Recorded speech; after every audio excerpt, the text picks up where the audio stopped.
Well, I'm back at the museum. I finished the march, finished my mission.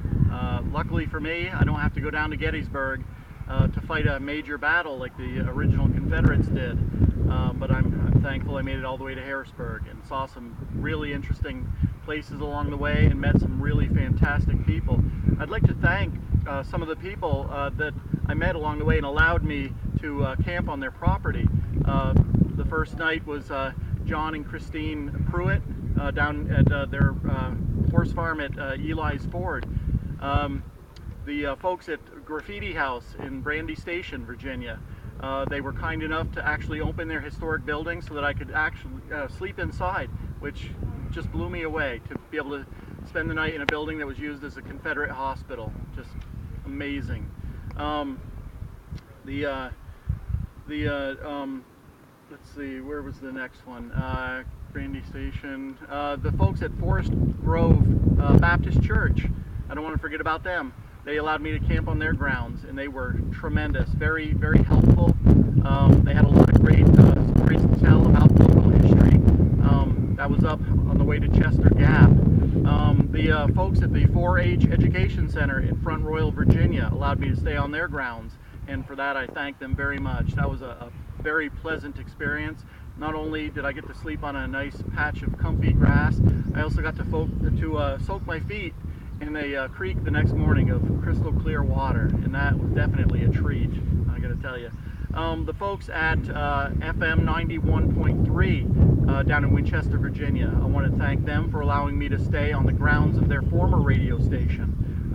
That was really just fantastic, and I appreciate that. The folks at the Emmanuel Episcopal Church down in Stevenson Station, Virginia. They allowed me to stay on their grounds. That was the exact site of the Battle of Stevenson Station, where General Ewell's men captured a large amount of Federals as they were trying to retreat from Winchester and head over to Harper's Ferry. So that was really, really something to be able to stay there. The folks of the Board of Directors of the Charlestown Memorial Park in Charlestown, West Virginia, they allowed me to stay in their park, and again, another great night. The folks at the National Park Service allowing me to stay at the campground, the National Park Service campground by Burnside's Bridge on the Antietam battlefield. That was definitely something that I was blown away by, to be able to stay in an area so famous for what happened there, so many men making the ultimate sacrifice, and it was just really an opportunity that I'll never forget. The folks at the the Jonathan Hager House Museum in Hagerstown, Maryland, they allowed me to stay on their grounds, and that was fantastic. Really just well-kept grounds.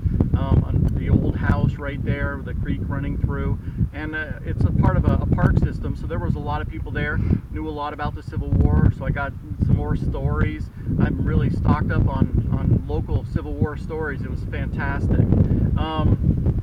After the Hager House Museum, I was scheduled to stay at the Marion Volunteer Fire Department in Marion, Pennsylvania. My first night in Pennsylvania. Unfortunately, when I arrived in the vicinity, there were tornado warnings, lightning, heavy lightning, and golf ball size hail. So unfortunately, I wasn't able to stay on their grounds. I had to spend the night in the back of the van. And it happened the next night too. There were severe lightning storms, large size hail, so I had to spend another night in the back of the van. Some of the things that I just had to concede to the 21st century. Obviously, safety has always got to come first in a situation like that. After Shippensburg, I stayed at the 2 Mile House just outside of Carlisle, Pennsylvania, after a long 20-mile hike, in which the president of our board of directors actually accompanied me. He was dressed as a Union soldier, my prisoner, and I was able to stay at the 2 Mile House.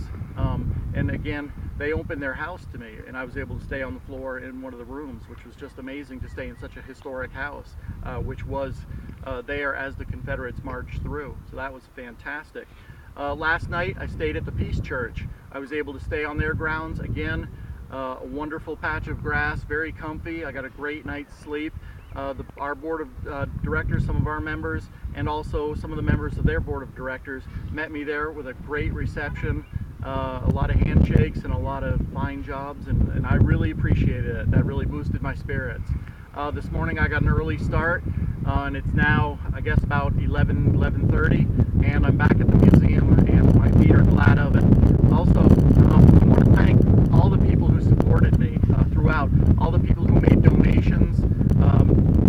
That was really the goal of this, is to help our education department. And your donations are definitely going to do that. It'll allow us to purchase reproduction equipment. When school groups come to the museum, they'll actually be able to pick up a rifle like this, or put on a coat like this, and feel how heavy it was, how itchy it was, and kind of give them an idea of what the soldiers were wearing and what they were doing. Also, we hope to implement some long-distance learning programs, and your donations will allow us to buy the technology to be able to do that. We'll be able to present to classes all over the country, not just local classes that are able to make it to the museum, but classes across the country, and that's really our goal, and I thank you so much for your donations. And hopefully you'll hear from me in the future with another In Their Footsteps. Thanks very much. I appreciate it.